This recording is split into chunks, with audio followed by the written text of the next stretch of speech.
you must forgot you got a dead baby in the ground. Woody must forgot he got a dead baby in the ground trying to talk noise. Nigga, the maggots ain't even ate the baby up yet. The baby still got skin on his ass, Woody. And you want to go with me with a dead baby?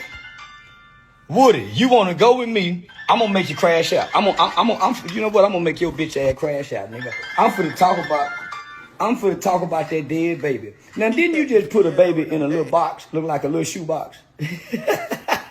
Oh, no. Woody, didn't you just bury your baby in a Nike shoe box, nigga? You better leave me alone.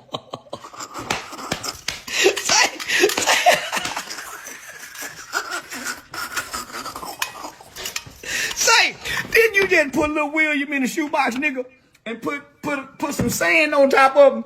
You better leave me alone, boy. Before I have your whole family crying again. Because I ain't going to talk about the living baby.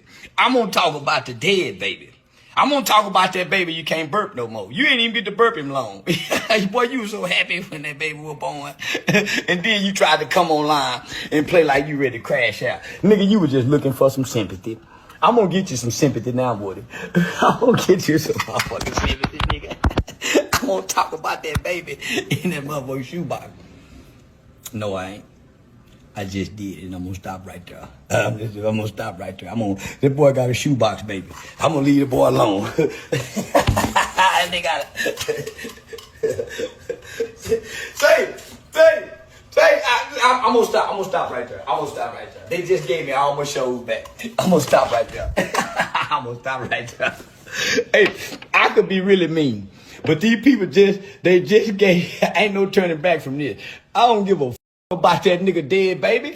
Him and that baby. He ain't gonna do shit about it. I talked about it living baby and got right back in his face. And he talking about, well, I was finna do this, but you didn't, bitch ass nigga. You used to be tough, Woody, but you caught.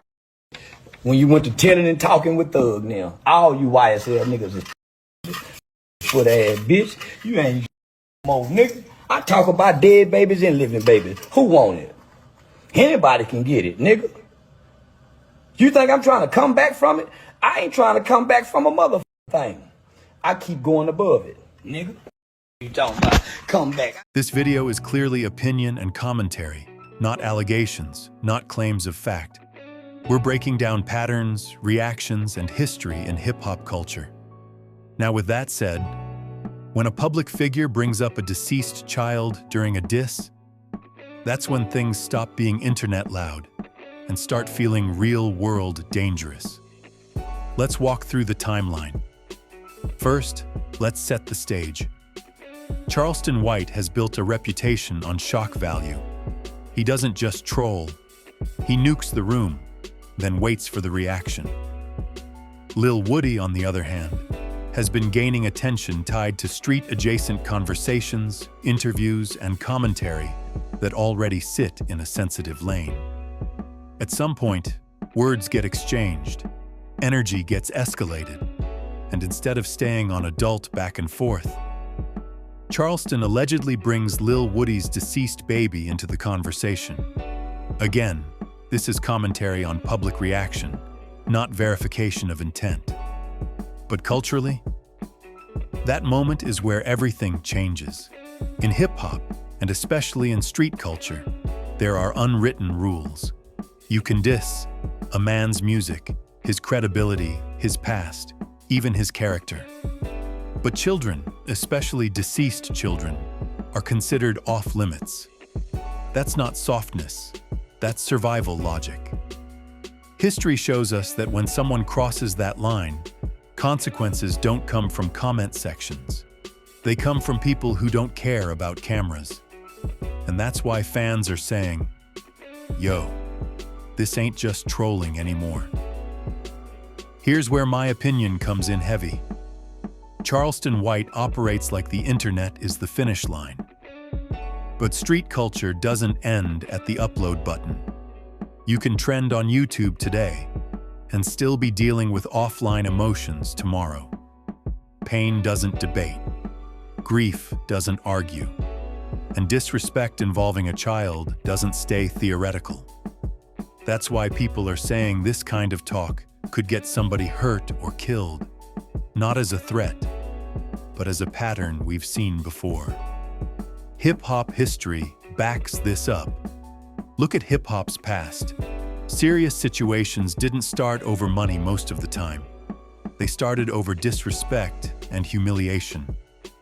Once the conversation touches family, children, death, ego turns into rage.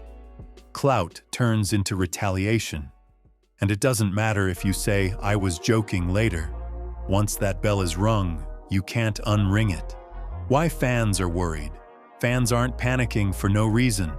They're reacting because Charleston has no filter, Lil Woody is connected to real-world environments, and hip-hop culture doesn't always forgive public disrespect. This isn't about liking or disliking either person. It's about recognizing when entertainment starts flirting with danger.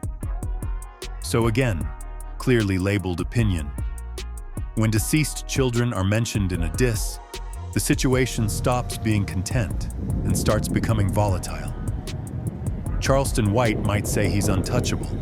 The internet might cheer it on. But hip-hop history says one thing loud and clear. Certain lines don't come with warnings, only consequences. Let me know what y'all think in the comments.